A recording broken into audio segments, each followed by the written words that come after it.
Hello, everybody, and welcome back to part 4 of what War for Cybertron and Fall of Cybertron characters were in TFP. But before we get started, I do want to actually give credit to someone. I want to give credit to hashtag Mungrug1.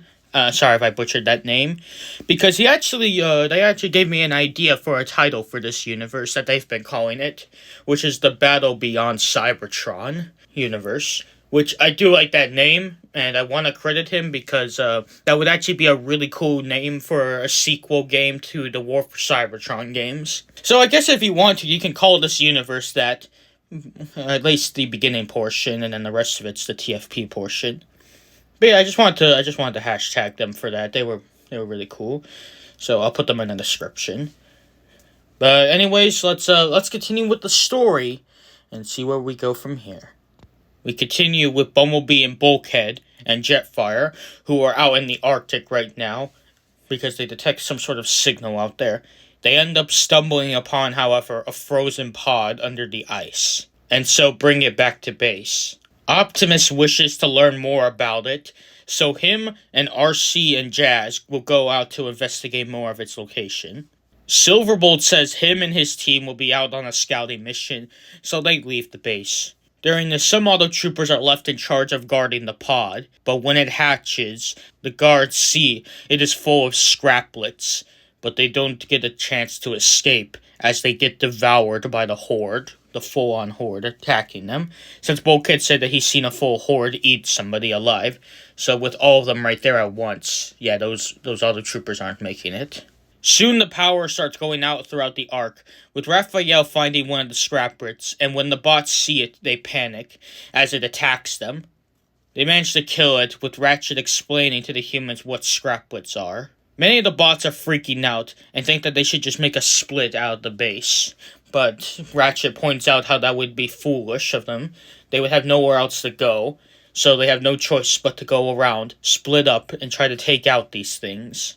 The bots try to fight through the scraplets, but are ultimately failing, with many of them getting serious injuries. But the humans discover their weakness to the cold, so Jetfire actually aids as he has fire extinguishers on his arms, which he uses to freeze up the scraplets. Optimus's team is starting to suffer from the cold temps, but they have no way of getting back to base. Jazz and RC actually start opening up about what Cliffjumper did for them, and how they both miss him a lot, and they start to understand each other a bit more. Back at base, the bots come up with a plan to bring them to the Arctic, to which they manage to succeed just like in canon, with the bots even getting respect for the humans, as they ended up helping them. Also, by this point, Fowler knows about the kids being here, but after this event, he actually realizes that the bots can have him around, as they can provide help. Also, the area bots return and see the mess that was made. At the Nemesis, Knockout and Breakdown would finally arrive, and have gotten their armored truck and fancy car vehicle modes. With Thundercracker explaining the situation, with Knockout saying he's better at breaking things than fixing them, but the two get to work on Megs. Also, by this way, the other cons that showed up in Jetfire have gotten their vehicle modes, with Jetfire having a large jet mode similar to Silverbolt, Starscream the same jet type as the other Seekers, Barricade a police cruiser, Frenzy a military turret, Dragstrip a 6-wheeled Formula 1, Dead End a Porsche 928, Blackout a military helicopter, and Demolisher a military missile tank. A few days later, the Ark would detect an Autobot signal ship from Earth's solar system, so they make contact with it and find out it is Wheeljack, with Bulkhead sighted along with Perceptor, because they are not only old friends of him, but also served under the Wreckers with him. At this time, however, Knockout and Breakdown manage to fix and even reactivate Megatron. But when he sees Starscream, he immediately tries to terminate him. But Starscream pleads, saying that he will never betray him again. And at that moment, Soundwave also reveals Wheeljack's transmission. Megatron gets an idea, and so decides that if Starscream can capture this Autobot and get the location of the Autobot base, he may let him rejoin their ranks. Starscream accepts this, and so calls Makeshift to the bridge, whose Soundwave reforms into a Wheeljack, like in canon. When Wheeljack arrives, he is attacked by the Seek, with Skywarp using his cloaking ability, since in the games he had that instead of teleportation. He sneaks up and knocks Wheeljack out, allowing Makeshift to take his place. When the bots arrive, Wheeljack appears to kill Skywarp, but in reality it is just a fake illusion. He is taken back to base, with Wheeljack seemingly being normal, when in reality he's not, with Bulkhead and Perceptor being around him the most as they try to catch up with him. Back on the Nemesis, Dead End and Dragstrip stand guard inside Wheeljack's cell. Starscream tries torturing him for information, but to no avail.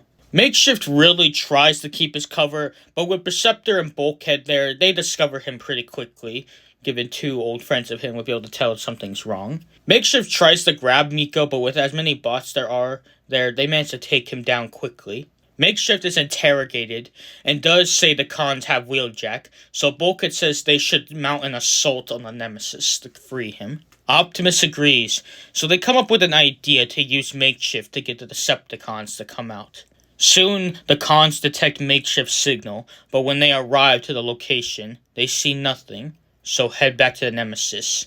But Skydive follows them and reports the location of the Nemesis, to which some bots like Ratchet and several Autotroopers would stay behind to guard Makeshift and the base, while the rest head to the Nemesis.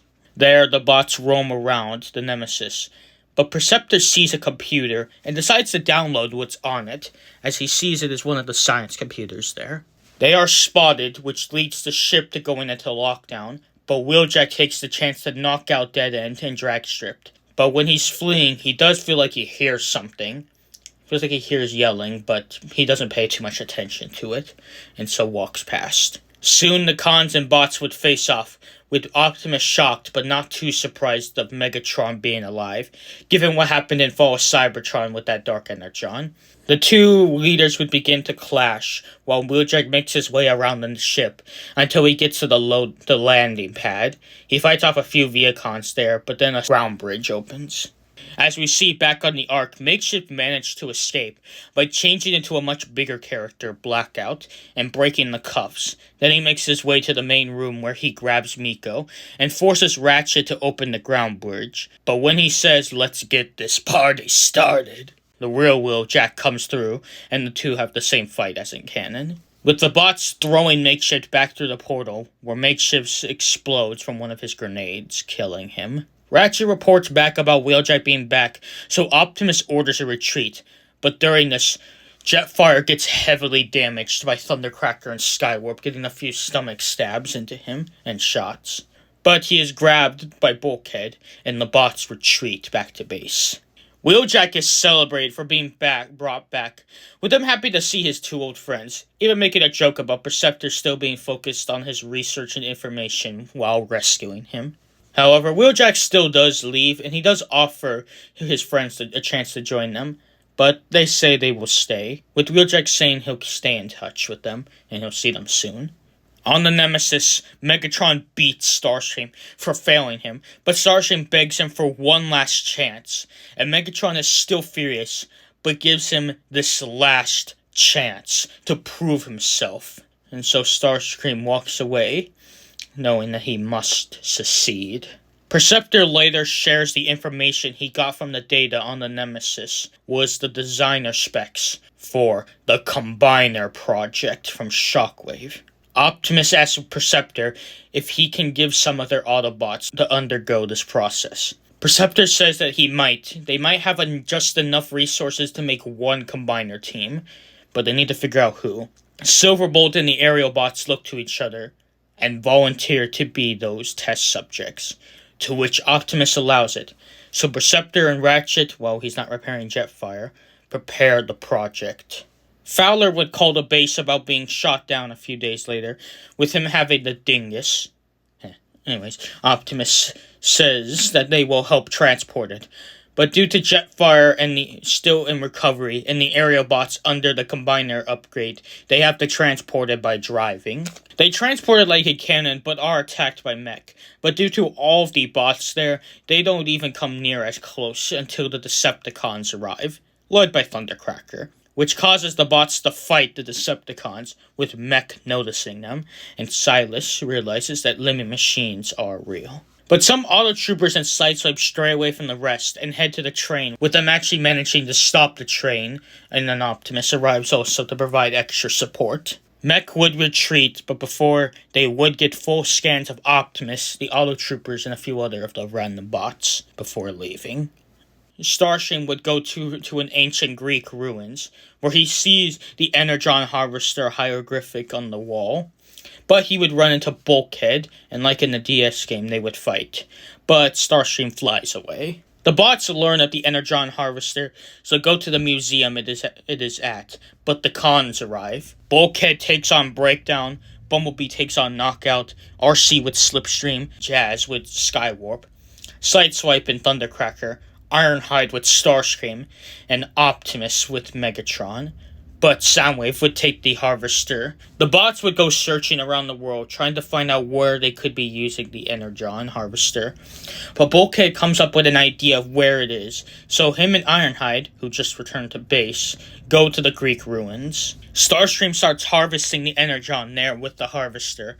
But when Bulkhead and Ironhide try sneaking around, Bulkhead makes a noise, drawing attention, which causes him and Ironhide to fight through the cons. Starscream would fire the Harvester toward Bulkhead, but Ironhide would get in the way of the shot and start to get distracted, with his Energon getting drained rapidly. Bulkhead takes the chance to run up to Starscream and punch him, and destroys the Harvester. The rest of the Autobots arrive, so the cons retreat, but unfortunately, when Bulkhead goes to Ironhide to check on him, he sees he was too late, as Ironhide doesn't have quite as much Energon as Bulkhead, so Ironhide lost all of his Energon, leading to his death by the hands of Starscream. The bots bury Ironhide, with Bulkhead, Ratchet, and Optimus taking it the hardest. Optimus and Ratchet because of them being really old friends with Ironhide, and Bulkhead since he feels like he failed to save Ironhide when he saved him, as it could have been him that was getting buried today instead of Ironhide. At the Nemesis, while Megatron is a little displeased at the Energon Harvester being destroyed, he is impressed by Starscream taking out an Autobot, but not any Autobot, one of Optimus' strongest and toughest lieutenants. So, he actually allows Starscream to rejoin them, but as subordinate to Thundercracker. Starscream pledges full loyalty, seemingly.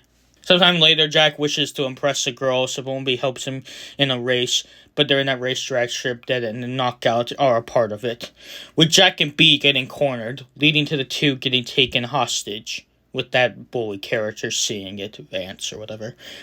But at that moment, RC, Sideswipe, Bulkhead, and Jazz arrive, fighting off the cons. As Optimus arrives, the bully is seen by the bots, with Jack sneaking behind him and knocking him out, with the guy waking up in B's car, with Jack saying the same thing as in canon.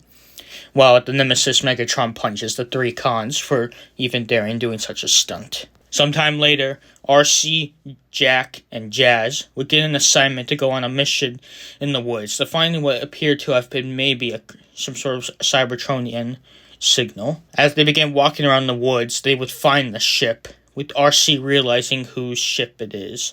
And when she sees the acid on the tree, she has even more flashbacks to Tailgate. Jazz understands who they are up against, knowing RC's history, so offers to stay with Jack as RC drives off. RC would end up finding Arachnid, and the two would face off.